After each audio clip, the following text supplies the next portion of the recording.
D S P تھے Montgomery میں، جو اب ساہیوال کہلاتا ہے، ان کے 2 بیٹے، دونوں ولایت سے تعلیم حاصل کر کے آئے، کراچی میں چند دن ٹھہرے، ہاکس بے پر گئے، نہانے دیتے ہوئے وہیں ڈوب گئے، گھر پہنچنا نصیب نہیں ہوا۔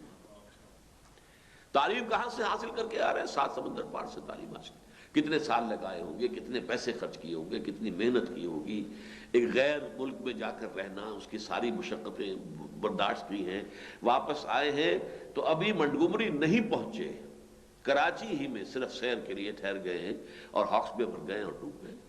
اور ان میں سے ایک ہمارے استاد ہوتے تھے ڈاکٹر امیر الدین مرحوم مغفور، ان کے داماد تھے۔ یہ کچھ ہوا دنیا کے اندر، لیکن اس کے لیے کتنی محنت ہے۔ تو ظاہر بات ہے کہ جو جہاد جو ہے وہ جہاد کس لیے؟ جاہدوا فی اللہ حق جہادہ، اللہ کے لیے جہاد کرو جتنا کہ جہاد کا حق ہے۔ لِیَکُونَ الرَّسُولُ شَہِیدًا عَلَیکُمْ وَتَکُونُوا شُہَدَاءَ عَلَى النَّاسِ، تاکہ رسول تم پر گواہی دے کہ اللہ تیرا لایا ہوا دین، تیرا پہنچایا ہوا دین جو میرے پاس آیا تھا جبرائیل کے ذریعے، میں نے انہیں پہنچا دیا تھا، اور یہی تم گواہی دے سکو اے اللہ تیرے نبی کے ذریعے سے جو دین ہمیں ملا تھا ہم نے نوع انسانی تک پہنچا دیا تھا۔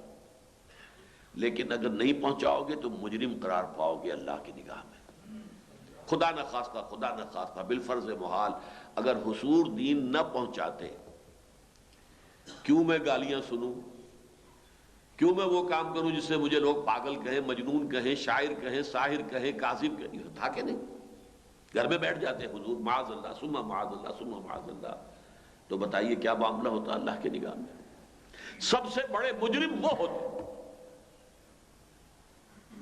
آپ کے پاس ہم نے پیغام بھیجا تھا نوع انسانی کے لیے، آپ کا فرض تھا کہ اسے پہنچائے۔ یا ایھا الرسول بلغ ما انزل الیک من ربک وان لم تفعل فما بلغت رسالتہ، اے رسول پہنچا دو جو کچھ بھی نازل ہوا ہے تمہارے اوپر تمہارے رب کی طرف سے، اور اگر خدا نہ خواستہ یا بالفرض محال اگر ایسا نہ ہوا تو رسالت کا حق ادا نہیں ہوگا۔ فَلَنَسْأَلَنَّ الَّذِينَ أُرْسِلَ إِلَيْهِمْ وَلَنَسْأَلَنَّ الْمُرْسَلِينَ، ہم محاسبہ کریں گے، پوچھ گچھ کریں گے ان سے بھی جن کی طرف رسولوں کو بھیجا، اور ان کو بھی جنہیں رسول بنا کر بھیجا۔ تم نے پہنچا دیا تھا یا نہیں؟ اے اللہ ہم نے پہنچا دیا تھا، اب تم جواب دو، تمہیں دین کا پیغام وہ مل گیا تھا؟ جی مل گیا تھا، تب کیا کیا؟ اب آؤ۔ یہ ہے جہاد فی سبیل اللہ کی دوسری منزل۔ اس کی بھی 3 سب لیولز ہیں، اس لیے کہ دعوت و تبلیغ جو ہے وہ ایک بسیط شے نہیں ہے۔ انسانی معاشرے میں مختلف قسم کے لوگ ہیں۔ ایک ٹاپ موسٹ ہوتا ہے انٹیلیجنسیا، انٹیلیجنسیا جسے آپ کہتے ہیں، انٹلیکچوئل مائنورٹی جسے کہتے ہیں، اس کو دعوت جو ہے وہ واعظ کے انداز میں پہنچا دینے سے وہ کام نہیں بنے گا جب تک کہ دلیل اور برہان کے ساتھ بات نہ ہو۔ ریشنلسٹ ہیں، وہ عقل سے بات کرنا چاہتے ہیں، اور جب قرآن مطالبہ کرتا ہے ہاتھو برہانکم ان کنتم صادقین، تو لوگوں کو بھی حق ہے کہ وہ مطالبہ کریں کہ جو کچھ آپ ہم سے منوانا چاہتے ہیں اس کی دلیل لائیے۔ دلیل کے ساتھ دین کو پہنچا دینا آسان کام نہیں ہے جب تک کہ خود اس دلیل کا انسان سمجھنے والا نہ بن جائے، جبکہ وہ حکمت جس کو قرآن میں کہا گیا ہے وَمَن یُؤْتَ الْحِکْمَةَ فَقَدْ أُوتِیَ خَیْرًا کَثِیرًا، جسے حکمت عطا ہو گئی اسے تو بہت بڑا خیر اللہ نے عطا کر دیا۔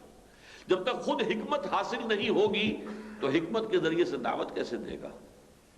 ادعو الی سبیل ربک بالحکمہ، سب سے پہلا لیول ہی یہ ہے، حکمت کے ساتھ، دانائی کے ساتھ، دلائل کے ساتھ، مراحید کے ساتھ۔ البتہ عام لوگوں کے لیے ضرورت نہیں ہوتی اس کی، عام